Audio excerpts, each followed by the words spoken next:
So, if an avoidant was actually honest about their feelings, their inner world, even some of their behaviors, they may express the following 10 truths about their own personal inner world and relationships. And honestly, some of these may completely change the way that you view avoidant attachment styles.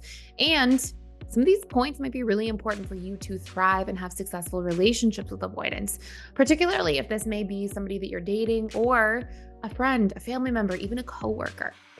And by the way, if you didn't know what an avoidant really means, it's basically somebody who in dating and relationships learn to minimize their attachment needs as a coping mechanism because growing up, they didn't really get their emotional needs met. So they were like, okay, I have to just park my emotions, put them away, and just avoid feeling or expressing too much. Now, before we dive into these 10 revolutionary and maybe really surprising facts about avoidance and their inner world, my name is Gibson. I am a coach, counselor, and author who's been working with individuals in the field of attachment styles, relationships, dating psychology for more than a decade. And my hope is that you get a lot out of this video. I'm so glad that you're here.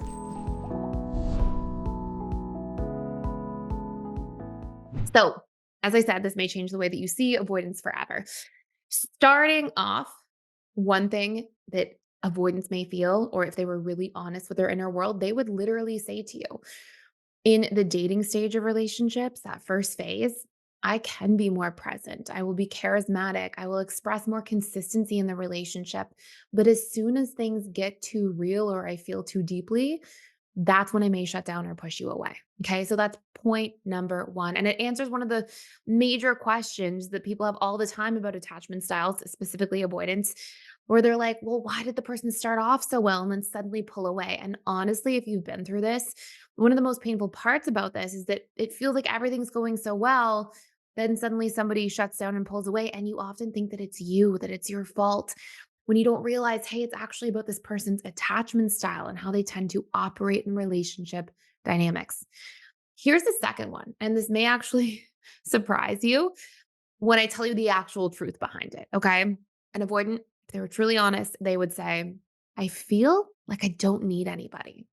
Now, we know dismissive avoidants, they often pride themselves on their own independence, their own ability to be self sufficient, and they often feel like reliance on other people is unnecessary or uncomfortable. But here's an actual truth: people need people.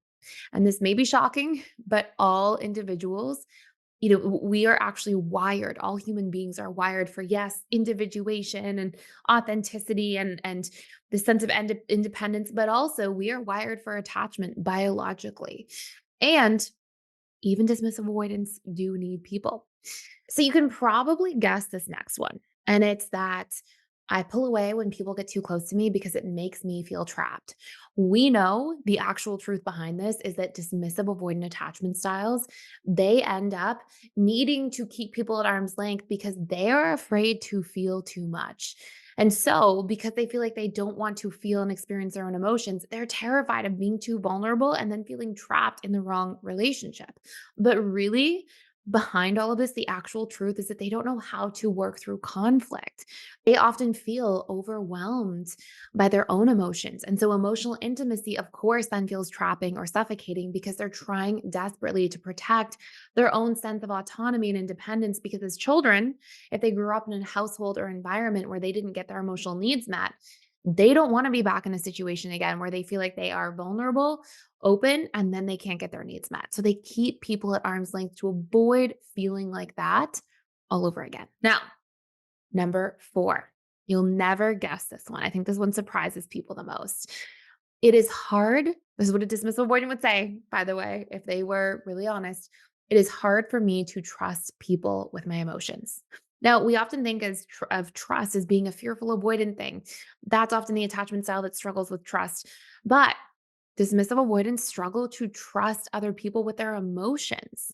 If they did trust people with their emotions, they would be more emotionally expressive. So they actually struggle with their vulnerability and keeping their feelings and thoughts private because they get afraid that if they do express, their emotions are going to be seen as weak or shameful. And that part is something so important to understand. Number five, here's one that nobody talks about enough. An avoidant would say, when people ask for emotional support, I feel uncomfortable and I don't know how to respond. And if you've ever been in this situation, this may be hurtful for you. Sometimes when somebody's expressing emotion or crying or opening up, an avoidant may actually shut down. And oftentimes it's because they're afraid of saying or doing the wrong thing. And they think that if that were them in the situation, they wouldn't want too much attention on it because they would feel embarrassed or ashamed. So they'll minimize the expression of too much magnification on your emotions, thinking that that's them often protecting you. And that's often the surprising truth. I have exciting news to share with you today, and it is that to celebrate the Personal Development School's 5-year anniversary, we are offering 40% off of your first month to our All Access Pass. Plus, you can enjoy 20% off of my newest book called Learning Love, both of which are all about how to change your attachment style to become securely attached. So, whether you are looking to improve your relationships, personally grow, or just develop a lot of emotional mastery over the way that you feel, now is the perfect time to start. But hurry because this offer won't last long. So head over to the link below to join today. Now, here's another one that you may have experienced that can be painful. Number 6, I shut down when I'm in a conflict because I don't know how to deal with it. Okay. So a lot of times avoidance will shut down conversations, conflicts, even if the conflict is intended to have a healthy outcome, because they get afraid of not having harmony. They get afraid of something being said that could break down the relationship. And they never had conflict modeling for them. They never had somebody say, here's how we can solve a conflict, or showcase to them in their childhood or upbringing how we could work through or talk through situations. And so the actual truth here is that they shut down because they feel like they are incapable of handling conflict in a healthy way, and they feel out of their depth a little bit. Number 7, an avoidant may say, I like relationships that don't demand too much from me emotionally. And yes, sure, low maintenance relationships where they have their independence respected and they don't have to constantly provide emotional closeness or reassurance may be something that they're like, that would be my ideal relationship or situation. But you know what? You know what the actual truth is? I've seen dismissive avoidance. I've seen thousands of dismissive avoidant clients over the years. And dismissive avoidance, when they go into these low maintenance, low investment relationships, they get bored. They actually don't tend to be attracted to individuals like that long term because they are actually seeking at a deeper subconscious level. They are seeking somebody who wants to make an effort, wants to put in, wants to showcase these things. We tend to be in a situation where if somebody's too much like us, we're often not attracted to them. We tend to be attracted to our repressed traits. It's called trait variety. It's actually one of the main things that we are attracted to from the psychology of attraction. Now, number 8, you may guess this next one, but an avoidant might say, if they were being honest, I don't really know how to rely on people, even when I need help. And asking for help to an avoidant feels foreign to them. They grew up in a situation where they didn't really know how to do that. So they learned to be super self reliant and they felt like that was easier. And so, as adults, they'll be the individuals that tend to try to handle all the challenges on their own instead of seeking support from others. But the actual truth behind this is that sometimes avoidants wish, because I've had these conversations again with thousands of avoidant clients. They wish. The people say to me all the time, I wish I could ask for help more easily and be, a little more vulnerable with people because it might feel nice sometimes to actually have that ability. Now, number 9, our last 2 here. I think they'll get a little bit more shocking for the last 2 as we go. Number 9, deep down, I'm afraid that if I do open up, people will judge me, reject me, or think that I am defective. So even though avoidants tend to appear emotionally distant, dismissive avoidants carry an underlying huge fear of being seen as defective or weak if they're open and vulnerable, which fuels that reluctance to open themselves up in the first place. And again, this is because of their conditioning from childhood. They were often made to feel like this in their upbringing. And so, of course, they constantly fear this as adults. And last but not least, one of the things an avoidant would say, if they were being truly honest, is sometimes I wish I could be more emotionally open and actually express my feelings and admiration for people, but I'm too afraid.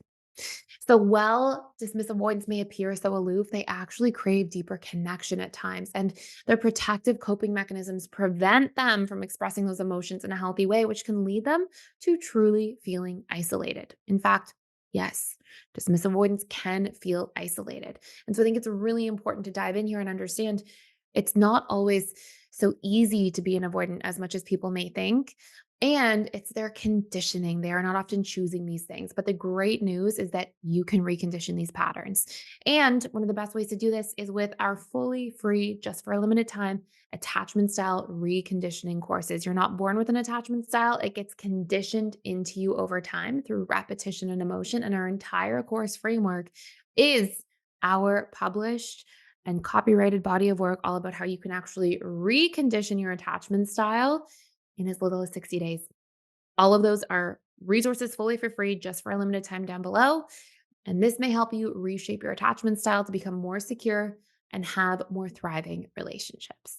Also, if you're new here and you want to learn more about relationships, psychology, how to really thrive in our dating and love life, you can hit the subscribe button down below. I would love for you to be here and a part of our community. And I just wanted to say thank you so much for even stopping by today and for watching.